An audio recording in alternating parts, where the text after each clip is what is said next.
Hello Scrappy Peeps, Suzanna here today, and I am sharing with you this sketch inspired layout. This is sketch number 12 of Allison Davis's 6x6 paper pads. So I have one 4x6 photo. The sketch actually calls for three 2x2 photos. And again, this is a 6x6 paper pad sketch. So the idea is that you're going to create a square, kind of like a quilt bed, from a 6x6 paper pad using triangles. So you'll have 4 triangles, and then that will be on a 8x8 background. Now, I don't have 6x6 paper pads for the papers that I want to use. I have these full sheets, and I know that I am subbing a 4x6 photo, and so I want to go a little bit bigger. So some of what you're going to see me playing with here, and I'm sorry it's slightly off camera, is the size. So I believe I have a I'm going to be completely honest with you, but I don't know off the top of my head, but I believe it is a 9x9 white square, and that is going to go on that yellow polka dot paper.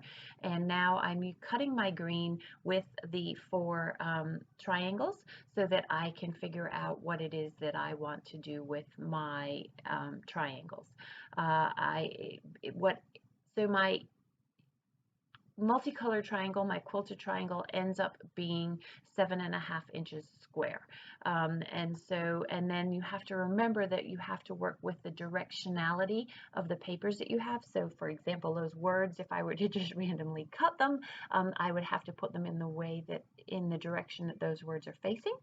You don't have to, but you probably want to. And so I know that I want my words to read across, and so that is going to be the bottom square, and I am just tracing that. Now I knew ahead of time too that I wanted to make a shaker. So in the sketch, the right triangle with the long edge houses the title and the journaling on journal strips. And so I want to house my title there as well, but I want to make this a giant sequin shaker. So this is a piece of transparency, and I'm just going to cut the appropriate size triangle there that goes with the rest of my triangles to finish out the square. And I am going to go ahead and take that to my sewing machine, and I am going to stitch that. And I debated long and hard on what color I was going to stitch that with, and I just end up going with black because I have a lot of color elsewhere. So I'm going to stitch that in black. So I'm not being very precise here. I'm just trying to get it roughly in the middle because I am not following the measurements or the placements of anything because I have made this my own by definitely enlarging it a little bit. And again, that enlargement is in order to accommodate the size of the photo that I have here. So I cut this off slightly wrong, and so I'm just going to trim that down because I want it to fit precisely. That's one of the things about quilting, right, is you have to make sure you get all of the triangles the same size. So I have various packs of Spiegel Mom Scraps Sequins mixes here. I think one of the things I love Spiegel Mom Scraps Sequins mixes, but I always found that I never used the mix as the mix existed. I always either remixed, and so that's exactly what I'm doing here is I'm taking some of the mixes and I'm putting the colors that I want in there. So our team colors are green and blue.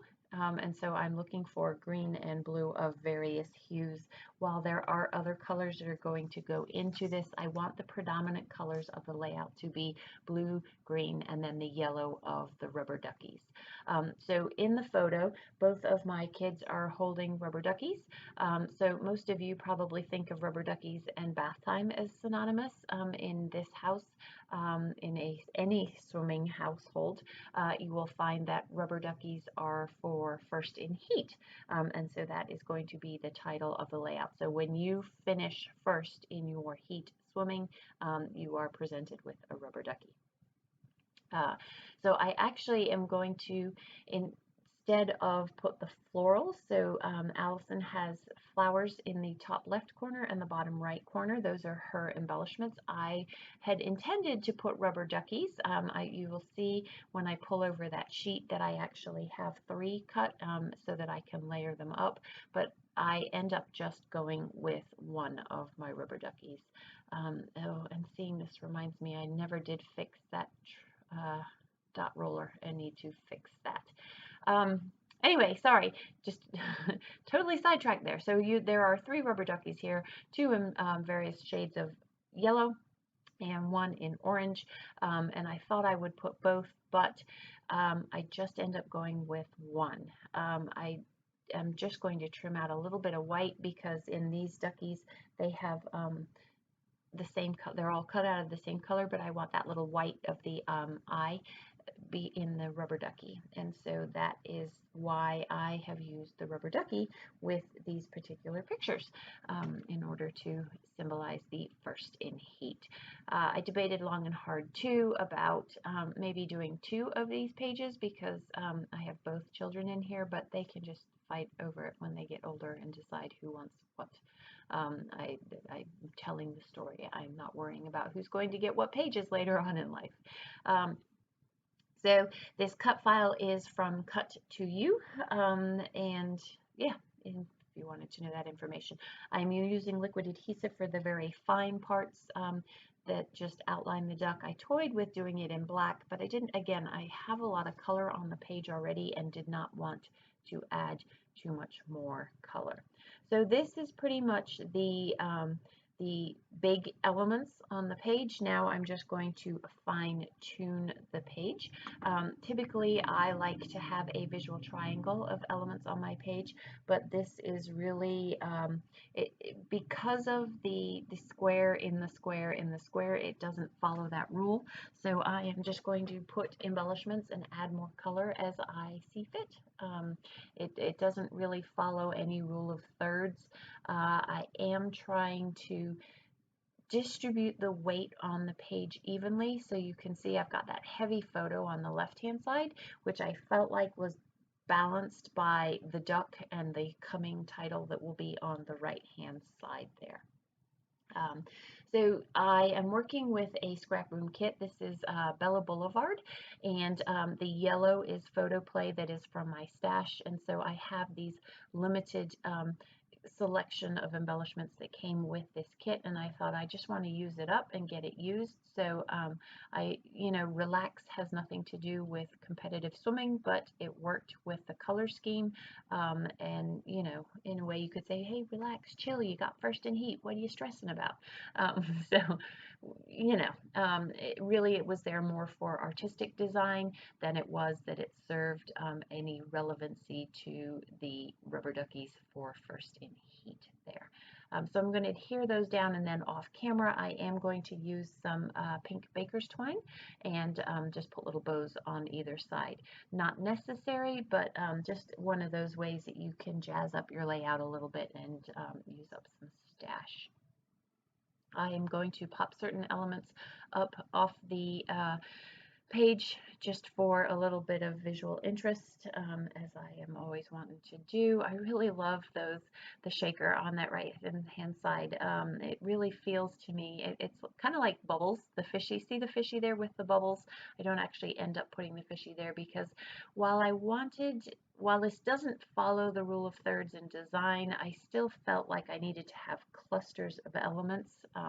And so where Allison has her florals on the top left, I've got those banners, and then I just kind of put things in otherwise.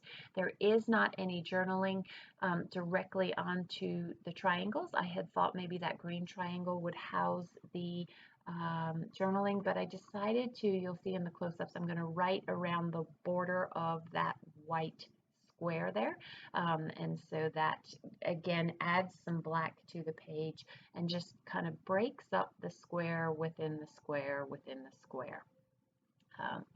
So that is my way of adding journaling into the page and not getting rid of the visuals of that green and the blue in the page there.